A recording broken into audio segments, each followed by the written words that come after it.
Hello, I'm Suzuki speaking for ECHO, the Environmental Children's Organization. We're a group of 12 and 13-year-olds trying to make a difference.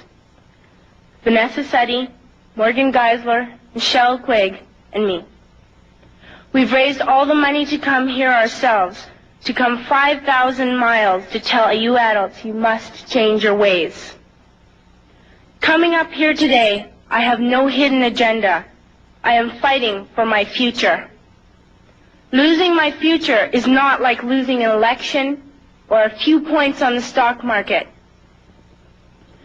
I am here to speak for all generations to come. I am here to speak on behalf of the starving children around the world whose cries go unheard. I am here to speak for the countless animals dying across this planet because they have nowhere left to go. I am afraid to go out in the sun now because of the holes in our ozone. I am afraid to breathe the air because I don't know what chemicals are in it.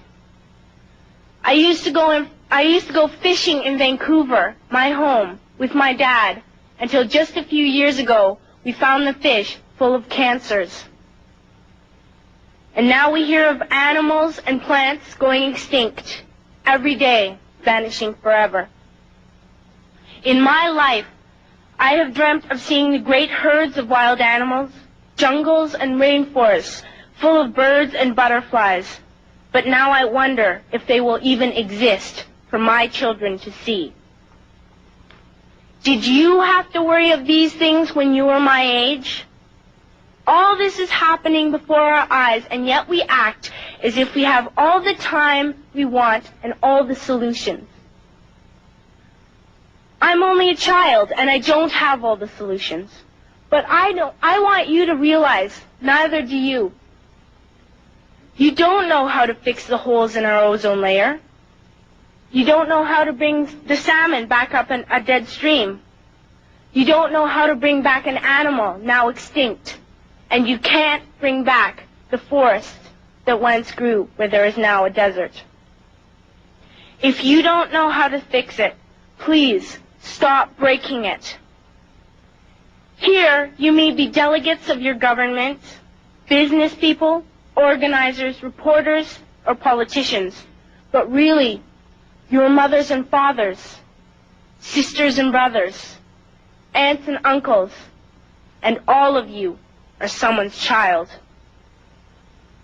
I'm only a child, yet I know we are all part of a family, 5 billion strong. In fact, 30 million species strong. And borders and governments will never change that. I'm only a child, yet I know we are all in this together and should act as one single world towards one single goal. In my anger, I am not blind, and in my fear, I am not afraid of telling the world how I feel.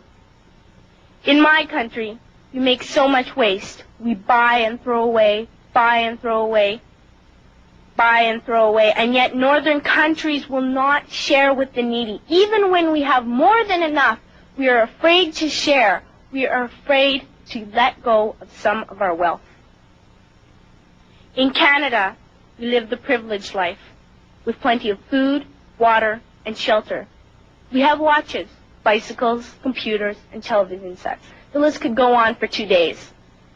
2 days ago, here in Brazil, we were shocked when we spent time with some children living on the streets. This is what one child told us. I wish I was rich.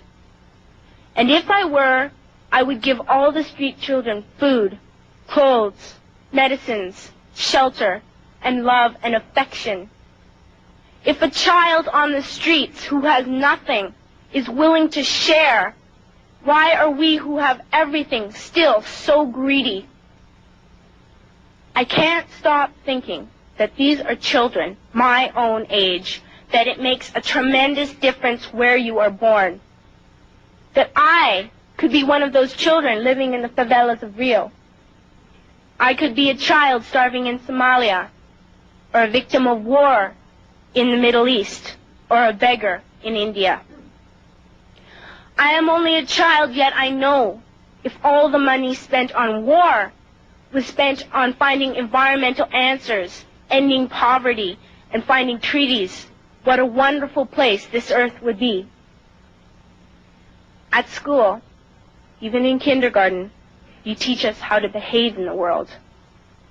You teach us not to fight with others, to work things out, to respect others, to clean up our mess, not to hurt other creatures, to share, not be greedy. Then why do you go out and do the things you tell us not to do? Do not forget why you are attending these conferences, who you're doing this for. We are your own children. You are deciding what kind of a world we are growing up in. Parents should be able to comfort their children by saying, everything's going to be all right. It's not the end of the world, and we're doing the best we can. But I don't think you can say that to us anymore. Are we even on your list of priorities? My dad always says, you are what you do, not what you say.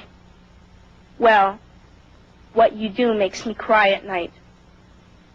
You grown-ups say you love us, but I challenge you, please, make your actions reflect your words. Thank you.